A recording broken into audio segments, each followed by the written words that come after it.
स्वागत है आपका हमारी खास पेशकश में और मैं हूं आपके साथ नेहा शर्मा। भारतीय परिवार को रोकने के लिए अब जनता परिवार एकजुट होता हुआ दिखाई दे रहा है। जी हां, एक परिवार और 6 रिश्तेदार। आखिर किस तरह से एकजुट हुआ ये परिवार और किस तरह से अब मोदी के किले की नाकाबंदी करने की कोशिश की जा रही है, इस रिपोर्ट में देखिए, उसके बाद इस चर्चा को आगे बढ़ाएंगे।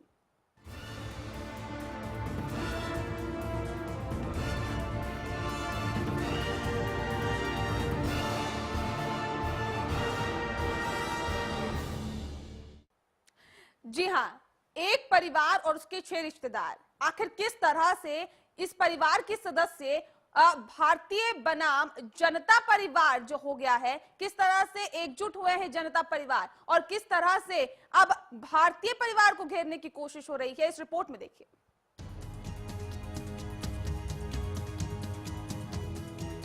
भारतीय परिवार को रोकने की एकजुट हो गया है। समाजवादी पार्टी के सुप्रीमो मुलायम सिंह यादव के घर गुरुवार को बैठक में इस परिवार की पूरी रचना हो गई। मुलायम सिंह यादव के नेतृत्व में कुल 6 पार्टियां एक साथ आ गई है, यानी कि मोदी गाड़ी को रोकने के लिए मुलायम ब्रेकर का इंतजाम पूरा है। बिहार के पूर्व मुख्यमंत्री और जेडीयू के वरिष्ठ नेता नीतीश कुमार ने बैठक के बाद प्रेस कॉन्फ्रेंस में ये साफ कर दिया कि अब जनता परिवार एकजुट होकर भारतीय जनता पार्टी के खिलाफ लड़ाई लड़ेगा। नीतीश कुमार के मुताबिक ये सभी दल 22 दिसंबर को सरकार के खिलाफ धरना देंगे। मद्देनजर संसद के अंदर तो एक साथ मिलकर हम लोग काम कर रहे हैं और संसद के बाहर भी एक कार्यक्रम तय हुआ है कि 22 दिसंबर को इन सभी दो दलों का एक संयुक्त कार्यक्रम होगा। दिल्ली में धरना का कार्यक्रम होगा दिन भर का। काला धन, किसानों से वायदा खिलाफी और रोजगार के मुद्दे पर केंद्र सरकार को घेरने की तैयारी है।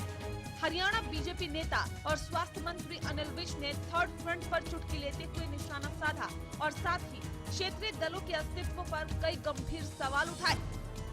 ये फ्रंट कुछ नहीं है। किसी गांव में अगर ज्यादा मृत्यु हो जाए, उस गांव में ज्यादा विधवाएं हों, तो किसी का शादी ब्याह हो, जिस प्रकार से उस मौके पर सारी विधवाएं इकट्ठा बैठकर रोती हैं, उसी प्रकार से ये तो सारे विधवा हो चुके। इनका तो लोकसभा चुनाव में पूरी तरह से सारों का खात्मा हो चुका। ये तो इकट्ठा बैठकर अलाप कर रहे हैं और इनका फ्रंट का कुछ नहीं है, खत्म हो चुका ये सारा। जब है ही नहीं, जब कुछ है ही नहीं, तो उसका हरियाणा पे क्या असर होगा। और जो अब ट्रेंड उभर कर सामने आ रहा है, ये जितने रीजनल पार्टियां हैं, हिंदुस्तान की जनता ने इनको नकार दिया पूरी तरह से। इनका जमाना खत्म हो चुका है। एक तरफ बीजेपी नेताओं का कहना है कि देश प्रदेश में क्षेत्रीय दलों का कोई अस्तित्व नहीं है, तो इनेलो को इसी महामोर्चे से काफी उम्मीदें हैं। माना जा रहा है कि इनेलो ने पार्टी के घटते जनाधार को देखते हुए थर्ड फ्रंट में शामिल होने का निर्णय लिया है। बहरहाल महामोर्चा बना भी कई बार है और बिखरा भी कई बार है। अब ऐसे में इस बार जनता परिवार अपने लक्ष्य में कामयाब हो पाता है या फिर नहीं, ये देखना वाकई दिलचस्प होगा। Bureau report, Haryana news. जी हाँ, तो क्या ये 6 रिश्तेदार एकजुट होकर मोदी रथ को रोक पाने में कामयाब हो पाते हैं, ये देखना वाकई बहुत दिलचस्प होगा। सीधे हमारे साथ वीर कुमार यादव जी जुड़ गए हैं, बीजेपी के नेता है। वीर कुमार यादव जी, बहुत स्वागत है आपका हरियाणा न्यूज में। वीर कुमार यादव जी, क्या सुन पा रहे हैं आप हमें? वीर कुमार यादव जी, क्या आपको हमारी आवाज मिल पा रही है? लगता है संपर्क हमारा नहीं हो पा रहा है वीर कुमार यादव जी से। बहरहाल आपको बताना चाहेंगे जिस तरह से एकजुट हुआ है पूरा परिवार, और आपको बताना चाहेंगे इस परिवार में है 6 रिश्तेदार। 6 रिश्तेदार किस तरह से मोदी के किले को ढहाने की कोशिश कर रहे हैं, ये भी आपने देखा। दरअसल आपको बताना चाहेंगे कि इन 6 पार्टियों की बैठक हुई मुलायम सिंह यादव के घर पर। यह बैठक हुई गुरुवार को और इसमें एक रणनीति बनाने की कोशिश की कि आखिर किस तरह से ढहाया जाए मोदी के किले को। आपको बताना चाहेंगे कि इस बैठक में जो तमाम राजनीतिक पार्टियां हैं वो बैठक में शामिल हुई, और आपको बताना चाहेंगे कि बीजेपी से किस तरह से सामना किया जाए और किन मुद्दों पर सरकार को घेरा जाए, इस बारे में भी चर्चा हुई। आपको बताना चाहेंगे कि जैसे कि बताया गया है कि काले धन और साथ ही साथ किसानों से वादा खिलाफी, रोजगार के मुद्दे पर केंद्र सरकार को घेरने की तैयारी अब तीसरे मोर्चे की तरफ से की जा रही है। दरअसल तीसरा मोर्चा बना भी कई बार है और बिखरा भी कई बार है। एक बार फिर से इसकी कवायद तेज हो गई है। जिस तरह से लोकसभा चुनाव के नतीजे आए, जिस तरह से तमाम राज्यों में विधानसभा चुनाव के नतीजे आए, जाहिर तौर पे उन नतीजों को देखते हुए उन नतीजों ने बिखरों को एक बार फिर से वापस मिला दिया है। जो बिखरे थे रिश्तेदार एक बार फिर से एकजुट हो गए हैं। लिहाजा कोशिश मोदी के किले को ढहाने की जा रही है, लेकिन इन कोशिश में कितना कामयाब हो पाते हैं ये थर्ड फ्रंट के नेता, ये देखने वाली बात होगी। दिनेश अग्रवाल हमारे साथ फोन लाइन पे जुड़ गए हैं, इनेलो के नेता है। दिनेश, बहुत स्वागत है आपका हरियाणा न्यूज में। धन्यवाद जी। दिनेश जी, ये जो तीसरा फ्रंट यानी कि थर्ड फ्रंट बनने की बात की जा रही है, तीसरा मोर्चा बनने की बात की जा रही है, इनेलो भी एक ऐसी पार्टी है जो इसमें शामिल है। क्या लगता है, कुछ भविष्य है? क्योंकि बना भी कई बार है, बिखरा भी कई बार है तीसरा मोर्चा। देखिए मैडम जी, इंडियन नेशनल लोकदल का बिल्कुल स्पष्ट मत है कि हम केवल 3 मुद्दों को लेकर समर्थन कर रहे हैं। हाँ। ना हमारी पार्टी किसी इस तरीके के मर्जर के अंदर है, ना हमारी पार्टी उनके साथ कोई उसमें, ना तो उनका जो महाविलय की जो चर्चा चल रही है, हमारी पार्टी उससे बहुत दूर है। ना तो हम कोई विलय करने जा रहे, केवल 3 मुद्दों को लेकर। एक तो काले धन के मुद्दे को लेकर, एक जो स्वामीनाथन आयोग की जो रिपोर्ट थी जिसके अंदर किसान की कॉस्ट के ऊपर 50% उसका प्रॉफिट जोड़कर देने की बात थी, उस मुद्दे को लेकर। और तीसरा, बेरोजगारी जो दिन प्रतिदिन पूरे देश में बढ़ रही है, केवल इन 3 मुद्दों को लेकर हम समर्थन इस बात का कर रहे हैं। और इसके अलावा इंडियन नेशनल लोकदल का इस तीसरे फ्रंट के साथ इस तरीके का कोई वो नहीं है कि भाई हम उनके। चलिए दिनेश जी, बने रहिए हमारे साथ। इस बीच हमारे साथ वीर कुमार यादव जी फोन लाइन पे जुड़ गए हैं, बीजेपी के नेता है। वीर कुमार यादव जी, बहुत स्वागत है आपका हरियाणा न्यूज में। सर, सवाल मेरा ये है कि आखिर क्या वजह आप इसके पीछे मानते हैं कि एक बार फिर से बिछड़े जो थे वो वापस एकजुट हो गए हैं, और कहीं ना कहीं ये कोशिश की जा रही है कि किस तरह से केंद्र सरकार को घेरे? देखिए, सभी राजनीतिक दल पिछले लोकसभा और विधानसभा चुनाव के बाद कोई देश और प्रदेश की राजनीति में कोई विशेष परिवर्तन नहीं आया है। किसी प्रकार की कोई इस पर कोई इसके कारण से सब इकट्ठे हो केवल और केवल अपने अस्तित्व की लड़ाई है। लालू जी और नीतीश जी पूरी तरह से आइसोलेट हो गए। बिहार की जनता ने, उन्होंने, क्योंकि दोनों अलग लड़ रहे थे, और उसके बाद देखा कि अभी तुम्हारा अस्तित्व समाप्त हो रहा है, तो जनता के हित में नहीं बल्कि अपने अस्तित्व को कैसे बचाए रखें, और उस प्रकार से सारी इनकी नीति है। मुलायम सिंह पूरी तरह से साफ हो गए इसमें। तो मैं समझता केवल स्वार्थ की राजनीति है, मौका प्रस्ती की राजनीति है, और अपने अस्तित्व को बचाने की राजनीति है। ना ये देश के हित में कोई नीति है, ना कोई प्रदेश के हित में कोई गठबंधन है, और ये बनने वाला भी नहीं है। ये केवल एक अपने आप को किसी तरह से जनता को भ्रम पैदा करने के लिए कि हम मिलकर और जो केंद्र की सरकार है उसका विरोध करेंगे। चलिए वीर कुमार यादव जी, बने रहिए हमारे साथ। राजू सिंह राणा जी हमारे साथ फोन लाइन पे जुड़ गए हैं, कांग्रेस के नेता है। राजू सिंह राणा जी, बहुत स्वागत है आपका हरियाणा न्यूज में। जी नमस्कार, धन्यवाद आपका। जी राणा साहब, किस तरह से इस पूरे मामले को देखते हैं? थर्ड फ्रंट बनने की कवायद एक बार फिर से शुरू हो गई है। मुलायम सिंह यादव के घर बैठक होती है, बैठक में एक रणनीति बनाई जाती है कि आखिर किस तरह से सरकार को घेरा जाए, किन किन मुद्दों पर सरकार को घेरा जाए। आपने देखा होगा किस तरह से थर्ड फ्रंट बनता है और बिखर जाता है। क्या इसका भविष्य देख पा रहे हैं आप? देखिए, पहले तो मैं ये कहना चाहूंगा कि थर्ड फ्रंट कुछ नहीं है, ये बरसाती डड्डुओं की एक जमात है। हाँ। ये हर बार ऐसा करते हैं, राग अलापते हैं और बाद में कुछ इनसे होता नहीं है।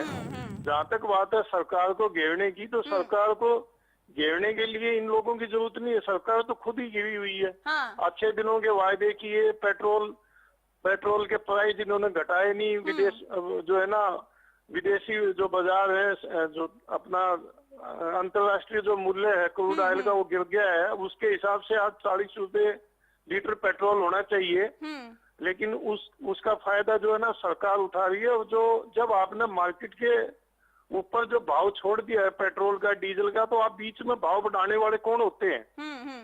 इसका मतलब तो ये है कि सस्ता होगा तो आप फायदा उठाएंगे, महंगा होगा तो जनता भुगते। और अच्छे दिन जो इन्होंने जनता को लाके दिए हैं, स्पेशली मैं कहूंगा कि हरियाणा की जनता तो अब इनको कोस रही है। इन्होंने वायदा किया था 2000 रुपये प्रतिमाह पेंशन देंगे, आपका जो है जो किसानों की बाउल की जमीन थी 3700 एकड़, वो हम जो है ना छोड़ देंगे। इनके उसमें जो घोषणा पत्र चलिए राणा जी बने रहिए हमारे साथ, वीर कुमार यादव जी भी हमारे साथ लगातार जुड़े हुए हैं, दिनेश अग्रवाल जी भी हमारे साथ लगातार जुड़े हुए हैं। वीर कुमार यादव जी, आपसे सवाल है, किस तरह से जवाब देंगे राणा साहब को, क्योंकि उनका कहना है कि सरकार को घेरने के लिए किसी थर्ड फ्रंट की जरूरत नहीं है, पहले ही कई मुद्दों पर सरकार घिरी हुई है, लिहाजा अब इस थर्ड फ्रंट की कोई जरूरत नहीं है। वैसे कांग्रेस के प्रवक्ता की बातों में विरोधाभास है, वो हमें क्या घेरेंगे, तो खुद घिरे हुए हैं। उनके आप अभी यानी चुनाव में हार की समीक्षा के लिए बैठक बुलाई और किस प्रकार से आरोप प्रत्यारोप हुए, उनके नेता, उनके पूर्व मंत्री, उनके पूर्व सांसद कह रहे हैं कि किस प्रकार से हरियाणा में भ्रष्टाचार हुए, घोटाले हुए, किस प्रकार से संतुलित विकास हुआ और इसके कारण से हम हारे। व्यक्ति विशेष ने संगठन को जेबी संगठन बना लिया। कांग्रेस की बात क्या करें हम, स्वयं उनके नेता ही उनको मिल कोस रहे हैं, वही कह रहे हैं कि व्यक्ति विशेष के कारण से। और केंद्रीय नेतृत्व, केंद्रीय नेतृत्व पूरी तरह से कमजोर है, ना उनकी पकड़ है, ना कोई उनकी कोई बातों को मानना जा रहा है। तो हरियाणा की जनता देखिए, लोकतंत्र में जनता जनार्दन जो है वो सबसे बड़ा मापदंड होता है। कौन सी पार्टी ठीक है, कौन सा दल ठीक है, इसका निर्णय लोकतंत्र में मतदाता करते हैं, जनादेश। चलिए वीर कुमार यादव जी बने रहिए हमारे साथ, दिनेश अग्रवाल भी हमारे साथ लगातार जुड़े हुए हैं। दिनेश जी, आपसे सवाल है, क्योंकि जिस तरह से विधानसभा चुनाव में हार हुई और जिस तरह से लोकसभा चुनाव में जो नतीजे प्रदेश में देखे गए, आपकी पार्टी को लेकर जाहिर तौर पर अस्तित्व को लेकर अब कई सवाल उठने लगे हैं। अब ऐसे में थर्ड फ्रंट की जो कवायद शुरू हुई है उसमें इनेलो भी शामिल हुई है, लेकिन यहाँ हम आपसे जानना चाहेंगे कि जिस तरह से अभी राणा साहब ने कहा कि बरसाती मेंढक है, अनिल विज कह चुके हैं कि जैसे विधवाएं रोती है अपना दुख बांटने के लिए, वैसे ही अब ये तीसरा फ्रंट जो बना है, यानी कि थर्ड फ्रंट जो बना है, ये तमाम जो राजनीतिक पार्टियां एकजुट हुई है अपना दुख रोने के लिए हुई है। किस तरह से देखते हैं, तमाम राजनीतिक पार्टियों की तरफ से वार किया जा रहा है थर्ड फ्रंट पर? देखिए, मेरा कहना यह है कि लोकतंत्र में अपनी बात कहने का अधिकार सबको है, हाँ, परंतु लोकतंत्र में लोकतांत्रिक मर्यादाओं का पालन होना चाहिए। हाँ, जिस तरीके की भाषा भारतीय जनता पार्टी के नेता बोल रहे हैं, हाँ, मुझे समझ नहीं आता कि पिछले 34 साल से ये भारतीय जनता पार्टी प्रदेशों में और देश में बार बार विधवा का चोला पहनती आई है लगातार, और आज ये दूसरों के ऊपर इस तरीके की जो बातें कर रहे हैं, ये कहीं ना कहीं इनके ऊपर लागू होती रही थी। आज आपको वही सता रही है बातें जो इनके साथ होता रहा, परंतु हम बार बार इस बात को स्पष्ट कर चुके हैं कि ना तो हम तीसरे मोर्चे का हिस्सा बनने जा रहे, ना हम तीसरे मोर्चे को समर्थन देने जा रहे। हम तो केवल और केवल 3 मुद्दों को लेकर, क्योंकि भारतीय जनता पार्टी के जो आज प्रधानमंत्री देश के हैं नरेंद्र भाई मोदी, लेकिन समर्थन तो कर रहे हैं दिनेश जी। बैठक होती है मुलायम सिंह यादव के घर में, वहां पर इनेलो के नेता पहुंचते हैं। नवजोत जी, मैं आपको स्पष्ट कर रहा हूँ, हम केवल 3 मुद्दों का समर्थन कर रहे हैं। हम किसी अलायंस का समर्थन नहीं कर रहे, हम किसी के महाविलय में हम शामिल नहीं हो रहे। केवल 3 मुद्दों का, एक हम काले धन के मुद्दे के ऊपर समर्थन कर रहे हैं, एक दूसरा हम 50% जो प्रोडक्शन कॉस्ट के ऊपर किसान को देने की बात थी उसका समर्थन करते हैं, तीसरा हम पूरे देश में जो बेरोजगारी लगातार बढ़ रही है और बेरोजगारों को हरियाणा के अंदर इस सरकार ने जो वायदा किया था चुनाव के अंदर कि हम उनको बेरोजगारों को हम भत्ता देंगे, बेरोजगारी भत्ता, और माननीय नरेंद्र मोदी जी ने कहा था कि हम देश में से बेरोजगारी को दूर करने का काम करेंगे। लेकिन उन्होंने सत्ता में आते ही 1 साल के लिए सरकारी नौकरियों पर बैन लगाने का काम किया। 6 महीने से अभी तक लगातार केंद्र की सरकार ने एक भी वैकेंसी कोई नहीं निकाली अभी तक। जी दिनेश जी, चलिए बहुत मुद्दे आप उठा रहे हैं कि तमाम जो वायदे किए गए थे बीजेपी की तरफ से सत्ता में आने से पहले चुनावों में कई घोषणाएं की गई, लेकिन उन घोषणाओं को पूरा नहीं किया जा रहा है। दिनेश जी जुड़े रहिए हमारे साथ, वीर कुमार यादव जी भी हमारे साथ जुड़े हुए हैं, राणा जी भी हमारे साथ लगातार जुड़े हुए हैं, इनसे तफसील से बातचीत करेंगे और दरअसल इस मसले को टटोलने की कोशिश करेंगे कि आखिर थर्ड फ्रंट जो बनाया जा रहा है आखिर क्या भविष्य है इसका, क्योंकि लगातार बनता हुआ भी आया है, लेकिन बिखरने में भी थर्ड फ्रंट को समय नहीं लगता। यहाँ रुकेंगे एक छोटे से ब्रेक के लिए, ब्रेक के बाद जल्द लौटेंगे, आप बने रहिए हमारे साथ।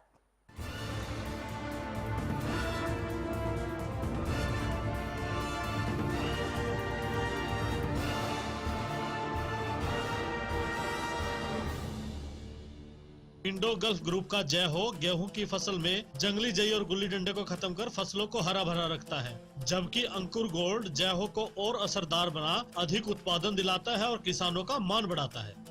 जय हो और अंकुर गोल्ड का साथ जंगली जई और गुल्ली डंडे को दे मात। जय हो और अंकुर गोल्ड इंडो गल्फ ग्रुप के उत्पाद। How much for this? 50?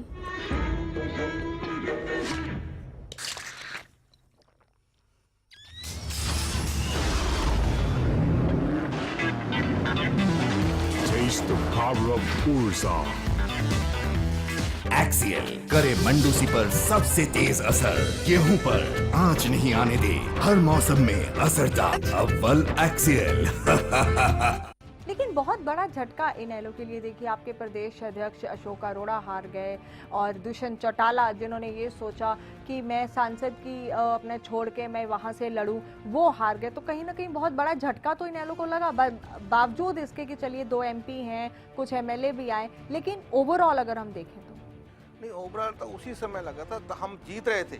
लेकिन कांग्रेस पार्टी की ऐसी इनकी रणनीति बनी कि कांग्रेस पार्टी ने सोचा कि इनेलो ना जीत जाए, तो इसलिए इन्होंने अपनी वोट है जो बीजेपी को बैठ कर दी। अपनी जुबान से जब्त कराने के बावजूद बीजेपी को जिताने का काम किया। क्यों? क्योंकि इनेलो कल को सत्ता में ना आ जाए, इनेलो इनके राज खोल देगी, जो उन्होंने गलत कर रखे 10 साल से लेकर वो इनके पत्ते खोलेगी। इसलिए इनेलो को नए आने देने के लिए बीजेपी को वोट डाले और अपने कांग्रेस पार्टी के जो भी उम्मीदवार खड़े थे उनकी जुबान से जब्त कराई। तो एक कांग्रेस की सोची समझी चाल थी कि ये पार्टी आगे ना जाए। लेकिन आपके कुछ लोग खुद ये मानते हैं कि इतने लंबे समय तक, इतने सालों तक सत्ता से दूर रहने के की वजह से कुछ नुकसान तो पार्टी को होगा और हो रहा है, और हो भी गया। और होने मतलब जब हो रहा है तो हम समझते हैं कि ऐसे बहुत सारी समस्या देखने को आ रही हैं कि क्या होगा आगे पार्टी का। लेकिन हमारी तरफ से यही प्रयास है कि इंडियन नेशनल लोकदल पार्टी उसी तरह मजबूत रहे जिस तरह पहले मजबूत थी। और मेरे को तो पूरा अनुमान है, देखो मैं सारी हरियाणा की तो कह नहीं सकता।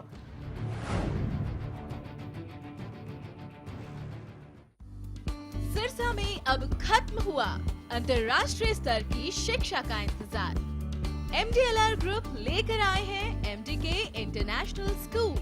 हरियाणा के हरित क्षेत्र सिरसा में विश्व स्तरीय शिक्षा की खास पहचान। MDK international school Cambridge university London से जुड़े सिरसा के इस पहले रेसिडेंशियल कम डे बोर्डिंग स्कूल के डायरेक्टर हैं कैम्ब्रिज एग्जाम्स के आकलनकर्ता मिस्टर लॉरेंस फ्रे।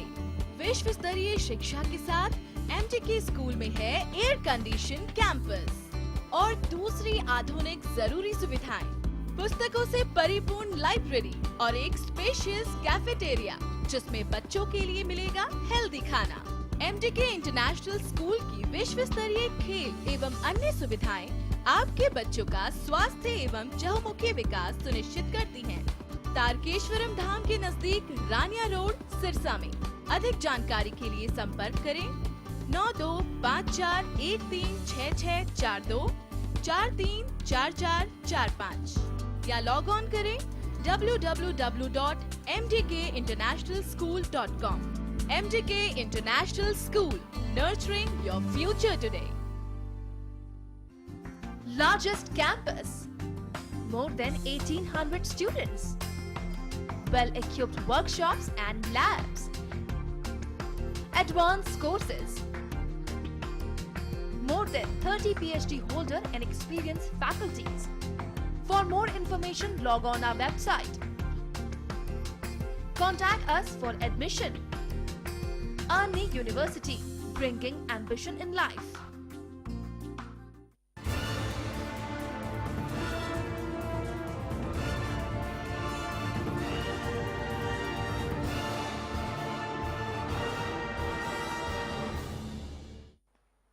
जी हाँ, भारतीय बनाम जनता परिवार यानी कि थर्ड फ्रंट एक बार फिर से एकजुट हो गया है। यानी कि एक परिवार और 6 रिश्तेदार दरअसल एकजुट हो गए हैं। वजह बताई जा रही है मोदी। जी हाँ, जिस तरह से लोकसभा चुनाव में नतीजे आए, जिस तरह विधानसभा चुनावों में नतीजे आ रहे हैं, लिहाजा वही एक वजह है कि अब जो बिछड़े हुए हैं वो एक बार फिर से मिलने के कवायद में जुट गए हैं। आपको बताना चाहेंगे कि मुलायम सिंह यादव के घर बैठक होती है, बैठक में 6 पार्टी शामिल होती है। हालांकि अभी हमारे दिनेश अग्रवाल जी लगातार हमारे से जुड़े हुए हैं, उनका साफ तौर पर कहना है कि हम कुछ मुद्दों को लेकर कहीं ना कहीं उनका समर्थन कर रहे हैं।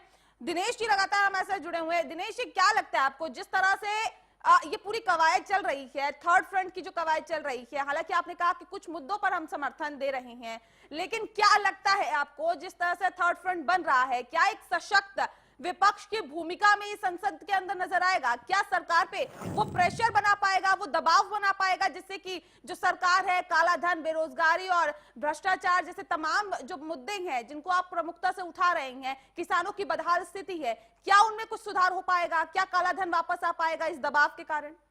देखिए नवजोत जी, जिस तरीके से मैं 1 मिनट लेना चाहूंगा आपका कि हरियाणा के अंदर भारतीय जनता पार्टी ने एक डेरे का समर्थन लेने का काम किया और आज हाई कोर्ट ने जिस तरीके के आदेश दिए हरियाणा सरकार को, पंजाब सरकार को और चंडीगढ़ प्रशासन को कि उस डेरे के अंदर जो गतिविधियां हैं, वहाँ जो प्राइवेट कमांडोज को जो ट्रेनिंग दी जाती है उसके बारे में रिपोर्ट पेश करें। इस तरीके के डेरों का समर्थन हासिल करके भारतीय जनता पार्टी सरकार में तो आई। भारतीय जनता पार्टी ने उन्हीं मुद्दों को उठाया जो मुद्दे स्वामी रामदेव जी ने उठाए, अन्ना हजारे जी ने उठाए।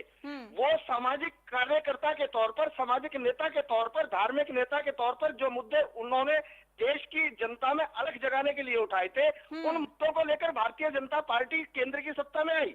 आज हमारा केवल ये कहना है कि जब आपने स्वामी रामदेव जी के उठाए हुए काले धन के मुद्दे को उठाया और आज आपने उनको Z+ सिक्योरिटी देकर उनका मुंह बंद कर दिया, वो काले धन के मुद्दे पर आज बिल्कुल चुप है। अन्ना हजारे जी ने भी शायद अब ऐलान किया है कि शायद जनवरी या फरवरी में वो काले धन के मुद्दे को लेकर सरकार से बात करने जा रहे हैं। हमारा कहना केवल ये है कि आपने पूरे देश की जनता को ये कहकर गुमराह किया कि अगर काला धन आता है देश में तो हर व्यक्ति के खाते में 15 लाख रुपया आएगा, हर हिंदुस्तानी के खाते में आएगा। आज प्रधानमंत्री जी कहते हैं कि हमें ये नहीं पता है कि विदेशों में काला धन कितना है कितना नहीं है, हमें उसकी संख्या नहीं पता। हमारा कहना केवल ये है कि जिन मुद्दों को लेकर आपने देश की जनता को जो आईना दिखाया था, जो आपने अपनी आइडियोलॉजी पेश की थी, आज आप उससे दूर भाग रहे हैं। चलिए दिनेश जी बने रहिए हमारे साथ। इस बीच हमारे साथ अनिल आर्य जी जुड़ गए हैं फोन लाइन पर, राजनीतिक विश्लेषक है। अनिल जी, बहुत स्वागत है आपका हरियाणा न्यूज में। सर, सवाल मेरा ये है कि जिस तरह से थर्ड फ्रंट की कवायद लगातार तेज होती जा रही है और अब 22 दिसंबर का वक्त मुकर्रर किया गया है जब ये थर्ड फ्रंट यानी कि 6 पार्टियां सरकार को घेरेगी काला धन, बेरोजगारी और किसानों की बदहाल स्थिति को लेकर, ऐसे में आपको क्या लगता है आखिर ये एक बार फिर से थर्ड फ्रंट की जो सुगबुगाहट है वो तेज हो गई है, वजह इसके पीछे क्या मानते हैं? देखिए, थर्ड फ्रंट हो, फोर्थ फ्रंट हो, फिफ्थ फ्रंट हो, ये फ्रंट भारतीय राजनीति में विकसित के बाद बनते रहे और बनते रहेंगे। इन सबसे कोई फर्क पड़ने वाला नहीं है। सवाल यह है कि 14 सांसद इन लोगों के पास जो थर्ड फ्रंट में आ रहे हैं, 14 सांसद लोकसभा में है और 30 सांसद राज्यसभा में है। इनके बूते वो सरकार को कितना घेर पाएंगे, कितना नहीं घेर पाएंगे, ये बहुत बड़ा इश्यू है। बिहार में और उत्तर प्रदेश में आने वाले दिनों में विधानसभा के चुनाव होने हैं 2016 में, तो चाहे मुलायम सिंह हो, चाहे नीतीश कुमार हो, चाहे लालू यादव हो, इन सबको अपने प्रदेश में अगर अपना वजूद बनाए रखा है, अपनी सक्रियता दिखाए रखनी है और अपने वोटर्स के बीच में अपनी कट बना के रखनी है, तो ये सब सबूते चलते रहेंगे जो ये चला रहे हैं। मुझे ये लगता नहीं, कल ये बात आई थी कि मुलायम सिंह सारा गठबंधन करेंगे और एक नई पार्टी का गठन किया जाएगा और इनेलो भी लोग, दुष्यंत चौटाला उसमें शामिल थे और कल ही दिग्विजय सिंह चौटाला का बयान ही आ गया था, हम किसी भी कीमत पे अपनी पार्टी का मर्ज नहीं करेंगे किसी भी पार्टी के अंदर, कोई भ्रम ना रखे। ऐसी बातें अगर अभी से हो रही हैं तो इनकी एक साथ अनिल जी, क्या माना जाए कि जिस तरह से मोदी का रथ चल रहा है, जिस तरह से मोदी रथ पर सवार है, उसके आगे कहीं ना कहीं जो तमाम क्षेत्रीय पार्टियां हैं उनका अस्तित्व अब उन्हें खतरे में दिखाई दे रहा है, लिहाजा यही वजह मानी जा रही है कि ये जो तमाम जो दल है वो एकजुट हुए हैं। एक परिवार के 6 रिश्तेदार एक बार फिर से बिछड़े हुए मिल गए। 1977 का वक्त आपको याद होगा जब सरकार बनी थी, महज कुछ वक्त ही चल पाई थी, 2 साल का वक्त ही लगभग पूरा कर पाई थी और उसके बाद एक बार फिर से बिछड़ गए थे। तो ये राजनीति का दुर्भाग्य रहा है कि जो बिछड़े हुए थे वो मिलते रहते हैं और इस तरह से जो थर्ड फ्रंट है उसकी सुगबुगाहट है वो तेज होती रहती है। लेकिन क्या लगता है आपको कि इसका कुछ भविष्य है आगे? जितने भी क्षेत्रीय छत्र हैं इनके इंटरेस्ट अपने क्षेत्र को लेकर होता है, नेशनल इंटरेस्ट बहुत ज्यादा इनके नहीं होते हैं। चाहे वो इंडियन नेशनल लोकदल हो, चाहे बीजू जनता दल हो, जनता दल यूनाइटेड हो, चाहे मुलायम सिंह की पार्टी, एबीसी जो भी पार्टी है जो थर्ड फ्रंट और फोर्थ फ्रंट में आते हैं, इन लोगों का इंटरेस्ट अपने अपने स्टेट का इंटरेस्ट होता है, अपने सीएमशिप का इंटरेस्ट होता है। तो उस सीएमशिप के इंटरेस्ट के लिए, क्षेत्र इंटरेस्ट के लिए पार्टी एकजुट होती है और कोशिश की जाती है कि राष्ट्रीय फलक पे हम छा जाएं। और वो छाने के लिए जो इनको नीति चाहिए, जो इनको नेता चाहिए, ना नीति होती है ना नेता होती है, अपने अपने इंटरेस्ट होते हैं। और यही वजह है कि ये थर्ड फ्रंट फोर्थ फ्रंट कुछ दिन चलने के बाद टूट जाते हैं। अगर हम देखें तो बीजेपी और कांग्रेस, ये दो दल ऐसे हैं जो नेशनल लेवल पे वहां से वहां तक रहते हैं, अगर इसको राष्ट्रीय पार्टी कह सकें। बाकी पार्टीज को तो अपना राष्ट्रीय पार्टी बनाने के लिए जो महत्वपूर्ण मत प्रतिशत चाहिए वो पूरा नहीं हो पाता। चलिए, वाम मोर्चा पार्टी। चलिए, बहुत शुक्रिया अनिल जी हमारे साथ फोन लाइन पे जुड़ने के लिए। दिनेश अग्रवाल जी आपका भी बहुत शुक्रिया। वीर कुमार यादव जी भी इस बीच हमारे साथ जुड़े थे। राज सिंह राणा जी भी हमारे साथ जुड़े थे। आप सभी का बहुत शुक्रिया हमारे साथ फोन लाइन पे जुड़ने के लिए। तो सवाल ऐसे में ये है कि आखिर थर्ड फ्रंट क्या कुछ कर पाएगा, क्या इसका कुछ भविष्य है? क्योंकि कोई तो इसे विधवाएं बता रहा है, तो कोई ये कह रहा है कि बरसाती मेंढक है जो वक्त वक्त पर आते हैं और वक्त वक्त पर चले भी जाते हैं। लेकिन क्या इससे कोई फायदा होगा, क्या इसका कोई भविष्य है? ये सवाल जो है वो रह रह कर खड़ा होता है और इसका जो जवाब है वो आने वाले वक्त में अपने आप ही मिल जाता है। बहरहाल इस खास पेशकश में इतना ही। हमें दीजिए इजाजत। नमस्कार।